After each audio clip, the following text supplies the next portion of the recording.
السلام علیکم ورحمۃ اللہ وبرکاتہ۔ قرآن کریم میں اللہ رب العزت ارشاد فرماتے ہیں ظہر الفساد فی البر والبحر بما کسبت ایدی الناس لیذیقہم بعض الذی عملوا لعلہم یرجعون۔ خشکی اور تری میں فساد برپا ہو گیا، بما کسبت ایدی الناس، لوگوں کے کرتوتوں اور ان کی بدعمالی کی وجہ سے، لیذیقہم بعض الذی عملوا، تاکہ ان کے بعض اعمال کا دنیا میں مزہ چکھائے۔ اللہ فرماتے ہیں لعلہم یرجعون، اس کا مقصد کیا ہے؟ اس طرح کے حالات پیدا کرنے کا تاکہ یرجعون، لوگ اللہ کی طرف رجوع کریں۔ اس وقت ہمارے پیش نظر یہ ہے کہ کورونا کیوں آیا اور اس کورونا سے نجات کیسے حاصل ہوگی اور کورونا کے بعد ہمیں کیا کرنا ہے۔ مختصر انداز میں ہم آپ کو یہ تینوں چیزیں بیان کرنے کی کوشش کریں گے۔ علماء نے لکھا ہے کہ دنیا میں جو بھی کچھ ہوتا ہے اس کے ظاہری اور باطنی دونوں اسباب ہوا کرتے ہیں۔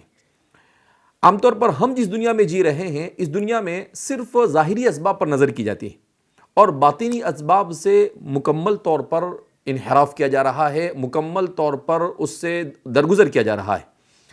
جبکہ ہم مسلمان ہیں اور ہم مسلمان ہونے کے ناطے ہمارے یہاں پر روحانیت کو مادیت سے زیادہ اہمیت ہے، لہذا باطنی اسباب پر اور اسپریچول اس کے لیے جو ریزنز ہوتے ہیں اس کا ہمیں زیادہ اس پر توجہ دینی چاہیے۔ تو اس وقت ہمیں یہ جاننے کی ضرورت ہے کہ قرآن اور حدیث، اس لیے کہ روحانی اور باطنی اسباب کو قرآن اور حدیث کے علاوہ کہیں اور پر نہیں بیان کیا جا سکتا ہے۔ اگر کوئی بزرگ بھی بیان کرے، کوئی عالم بھی بیان کرے گا تو وہ قرآن اور حدیث ہی کی روشنی میں بیان کرے گا۔ تو اس لیے ہم براہ راست قرآن اور حدیث کی طرف رجوع کرتے ہیں۔ تو میں نے جو قرآن کریم کی آیت کریمہ آپ حضرات کے سامنے تلاوت کی، اس نے کوئی بہت بڑا فلسفہ بیان نہیں کیا، سیدھے سادے انداز میں، صاف انداز میں، صراحت کے ساتھ قرآن کریم نے بالکل کلیئر کٹ اس بات کو بیان کیا کہ زمین میں جب انسان کثرت سے اجتماعی طور پر برائیاں شروع کر دیتے ہیں تو اللہ وہاں پر بلائیں اور وبائیں بھیجنا شروع کر دیتے ہیں۔ ان بلاؤں اور وباؤں کے پیچھے کیا اللہ رب العزت کا مقصد ہوتا ہے؟ تو فرماتے ہیں دو مقصد ہوتے ہیں۔ ایک تو لیذیقہم بعض الذی عملوا، تاکہ ان کے بعض برے کیے ہوئے اعمال کا مزہ انہیں چکھایا جاوے، کہ جب ان کے بعض اعمال کا مزہ انہیں دنیا میں چکھا کر ان کی صورتحال یہ ہے تو مرنے کے بعد تمام برے اعمالوں کی سزا دی جائے گی تو کیسا بھیانک اور کیسی بدترین صورتحال ہوگی، اور کیا انسان اسے برداشت بھی کر سکے گا یا نہیں۔ دوسرا مقصد قرآن میں اللہ فرماتے ہیں لعلہم یرجعون، کہ اگر انسان کے پاس کامن سینس ہے، اگر انسان کے پاس ذہانت ہے، فطانت ہے، تو اس صورت میں وہ ان حالات کو دیکھنے کے بعد لعلہم یرجعون، اللہ کی طرف رجوع کرے گا کہ اللہ کے در کو چھوڑ دیا ہے، چلو میں اللہ کی در کی طرف آتا ہوں۔ تو یہ ہے قرآن کریم کا اعلان۔ ایسی بے شمار آیتیں قرآن کریم کے اندر موجود ہے جو اس بات کی طرف دلالت کر رہی ہے کہ برائی بہرحال انسان کی دنیاوی زندگی کے اوپر برا اثر ڈالتی ہے۔ اس کے بعد ہم آتے ہیں احادیث مبارکہ کی طرف۔ نبی کریم صلی اللہ علیہ وسلم سے بہت ساری حدیثیں مروی ہے۔ معجم طبرانی کی روایت میں، جس میں حضرت عبداللہ بن عمر رضی اللہ تعالیٰ عنہ سے مروی ہے کہ اللہ کے رسول صلی اللہ علیہ وسلم نے ارشاد فرمایا، جب کسی قوم میں بے حیائی عام ہوتی ہے تو اللہ رب العزت اس قوم کو موت کے عذاب سے دوچار کرتے ہیں۔ محدثین نے اس کی شرح کرتے ہوئے فرمایا، اس کا مطلب یہ ہے کہ اس قوم میں بلا اور وبا کو عام کر دیا جاتا ہے۔ آج ہمارے معاشرے میں بے حیائی عام ہے۔ کیسی عام ہے کہ چھوٹا بڑا بوڑھا ہر شخص اس میں مبتلا ہے۔ کوئی موبائل میں بے حیائی سے دوچار ہے تو کوئی فزیکل اپنی پوری زندگی بے حیائی کے اندر مبتلا ہے۔ ایسی تمام کے تمام حدیں پار کر دی ہے اس نے۔ اور آپ کو تعجب ہوگا، میں ابھی 2 دن پہلے جب دیکھ رہا تھا کہ اس کورونا کی وجہ سے متاثر جو جگہیں ہیں ان میں جن ملکوں میں سب سے زیادہ بے حیائی ہے وہ ملک اس بیماری میں سب سے زیادہ مبتلا ہے، اور نبی کریم صلی اللہ علیہ وسلم کا فرمان کیسے غلط ہو سکتا ہے؟ لہذا اس بنا پر اس کا سب سے بنیادی سبب بے حیائی ہے۔ لہذا ہمیں بے حیائی کو اپنے معاشرے سے عام جو ہو چکی ہے اسے ختم کرنا ہوگا، اپنی ظاہری زندگی سے بھی اور اپنی خفیہ زندگی سے بھی، تنہائی والی زندگی سے بھی۔ اس لیے کہ بہت سارے لوگ جو اچھے ہوتے ہیں مگر چونکہ یہ موبائل ایسی چیز ہے کہ وہ لے کر آدمی تنہائی میں بیٹھتا ہے تو وہ ایسا سمجھتا ہے کہ اسے کوئی نہیں دیکھ رہا ہے۔ واللہ معکم اینما کنتم، لیکن اللہ ہمارے ساتھ، اللہ فرماتے ہیں اللہ تمہارے ساتھ ہے، تم جہاں کہیں بھی رہو۔ ہم اللہ سے اپنے آپ کو نہیں چھپا سکتے ہیں، لہذا اس گناہ سے سب سے پہلے توبہ کرنے کی ضرورت ہے۔ اسی طریقے سے حضرت عبداللہ بن عباس رضی اللہ تعالیٰ عنہ کی ایک روایت ہے کہ جب کوئی معاشرہ سود اس معاشرے میں عام ہو جاتا ہے تو اللہ رب العزت اس معاشرے کو بلا اور وبا اور بے روزگاری سے دوچار کرتا ہے۔ بے روزگاری بھی ہمارے معاشرے میں عام ہو چکی ہے، اس کی وجہ کیا کہ ہمارا پورا معاشرہ سودی معاملات میں مبتلا ہے، تجارت میں دھوکہ دہی یہ بھی بلا اور وبا کے آنے کا سبب ہے، ظالموں کے مسلط ہونے کا سبب ہے۔ اسی طریقے سے کتاب اللہ سے اور سنت رسول اللہ سے اور دین سے اپنے آپ کو دور کرنا یہ بھی ان بلاؤں اور وباؤں کے آنے کا سبب ہے۔ امر بالمعروف اور نہی عن المنکر نہ کرنا یہ بھی اس کا سبب ہے۔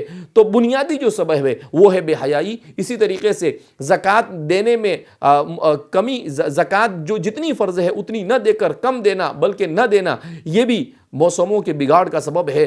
تو یہ وہ اسباب ہے جو نبی کریم صلی اللہ علیہ وسلم نے بیان کیے ہیں، لہذا ہمیں ان باطنی اسباب پر نظر کرتے ہوئے اپنے آپ کو ان گناہوں سے بچانے کی کوشش کرنا ہوگی۔